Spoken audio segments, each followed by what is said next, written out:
Humans are the dominant species on the planet. The smartest of us study space and provide answers to questions that were considered unsolvable 200 to 300 years ago. However, we still cannot solve the main mystery, the origin of man. With every myth, legend, story, fairy tale, you can believe that people are an artificial product.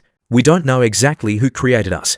God, highly advanced aliens, genetic engineers from another dimension, time travelers, there are a lot of versions. Of course, it's naive to blindly believe everything, but when the writings of peoples who lived thousands of kilometers apart describe the same events, you involuntarily catch yourself thinking that the truth is written in these very legends. Since the 18th century, numerous researchers and travelers have begun to pay attention to the content of ancient stories, epics, treatises, scrolls, papyri, oral retellings of legends, myths, and other sources of knowledge. For example, the Mongols have a legend that man was created from the artery of a mother goat. And among West African tribes, an antelope appears in myths from which blood was taken, mixed with clay, minerals, water, and fire, breathed life into the resulting figure, and a man turned out. The legends of the Middle East indicate that man was woven from air, light, fire, and the blood of a sacred animal, a ram. In Bashkir and Buryat myths, there is also a narrative about the creation of man by higher beings using animal biomaterial,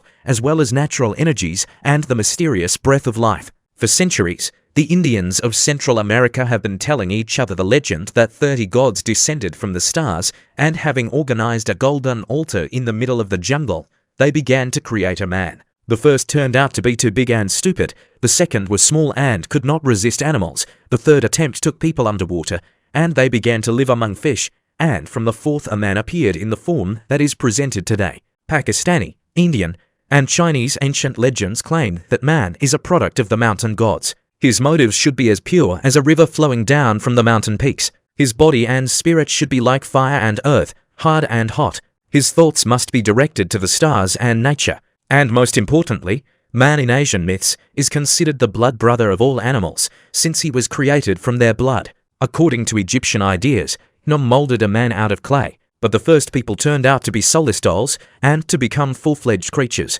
they needed animal blood and fire. As we can see, various civilizations were convinced that humans were created artificially. And most surprisingly, before Darwin was born, many scientists believed in this. Moreover, Charles Darwin himself never said that man descended from a monkey. And his closest friend, supporting evolutionism, referred to the fact that people came out of the sea or ocean. Personally, we have no doubt that the theory of evolution is wrong. The truth must be sought by comparing the myths and legends of antiquity. Yes, perhaps there are no gods in the understanding that the founders of the first civilizations laid down, but the fact that most of them are described as having come from the stars indicates their extraterrestrial origin. It is not known what man was created by them for. In some myths, it is said about the need to perform physical labor for the extraction of minerals to the gods. Others indicate that it is the mission of the gods to populate the worlds with intelligent beings. So the main question is not about the origin of people, but the purpose of this project. Are we slaves or children of the gods? The religious point of view is similar in concept among many peoples of the world. There are many parallels that cannot be ignored. Religion's view of the emergence of man is based on an unshakable faith in God, therefore it does not require proof. The scriptures say that this question is not worthy of attention, since man himself was not present at his creation, therefore he cannot know anything. Philosophical hypotheses are based on initial axioms, from which an assumption arises as a result of reflection. Philosophers distinguish the concept of consciousness.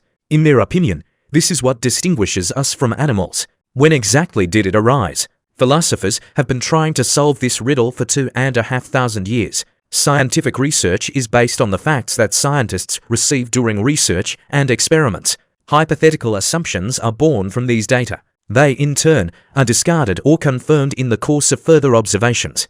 If a hypothesis is confirmed, it becomes a theory. Then it is either confirmed or refuted. In the second case, new hypotheses are put forward, and so on until an answer is found. Since the end of the 19th century, scientists have adhered to the general theory of evolution, which underlies modern biology. According to this concept, all living organisms on Earth, including humans, appeared as a result of the adaptation of species to changing natural conditions. The weak die, the strong survive. The author of the theory was Charles Darwin, who began working on the then hypothesis in 1837. It took him 20 years to finish the project. Before the scientific meeting, he was supported by the eminent naturalist Alfred Russel Wallace. This is how Darwin's theory appeared, which later turned into a general evolutionary theory. She explains that life on Earth originated about 4 billion years ago. It happened in the ocean in the so-called primary broth of the simplest proteins, molecules, and chemical elements. Millions of years later, through random mutations, the first living cells appeared. Subsequently, they evolved into complex life forms. However, this theory does not explain a lot of things. For example, where did the genetic code containing information for the development of the organism come from in each cell? It is also not clear how reptiles evolved into birds and mammals.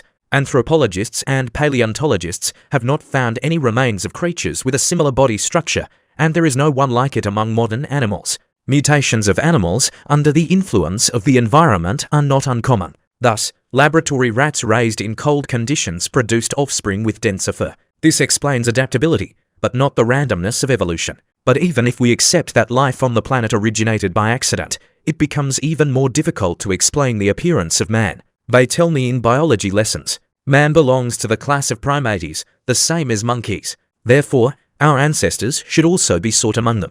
This is also confirmed by DNA, which is more than 98% identical to the genetic code of chimpanzees. However, despite the discovered remains of Neanderthals, Cro-Magnons, and a skilled man, it is still not possible to find an intermediate link that would provide reinforced concrete confirmation of the origin of Homo sapiens from ape-like people. It is believed that modern man appeared in the south of the African continent and migrated from there around the world. But everything is not smooth here either. The age of the found remains of the first people in various, even the most remote, corners of the planet is almost identical. This means that the spread of man either happened very quickly, or people evolved simultaneously in all parts of the world. After this discovery, there were even more questions. At the same time, despite all the inconsistencies, the theory of the origin of man through evolution has the most evidence. But at the moment they are not enough. And while there is no absolute confirmation, other theories have a right to exist. Let's look at some of the most common ones. The theory of intervention. Many believe that man appeared due to extraterrestrial intelligence. Some people think that the first humans were brought by aliens, others that the development of Homo sapiens is the result of genetic experiments on animals. There is also an alternative opinion that people came to Earth from other galaxies, but over time they forgot about it. These theories are based on ancient drawings discovered in different parts of the planet, which depict people worshipping creatures on aircraft. The origin of man. According to the Quran, according to Islamic beliefs, God Almighty created man from earth and water. He collected the earth from all corners of the universe, which was of different colors. That is why the descendants of the first person differ from each other. The Quran also says, initially, Adam was hollow and had no control over himself. Seeing this, Allah breathed life into him. Man began to see and hear, speech and reason appeared. According to this theory, God created Adam as a perfect, complete being, so there was no need for him to evolve. According to some legends, people are descendants of the gods.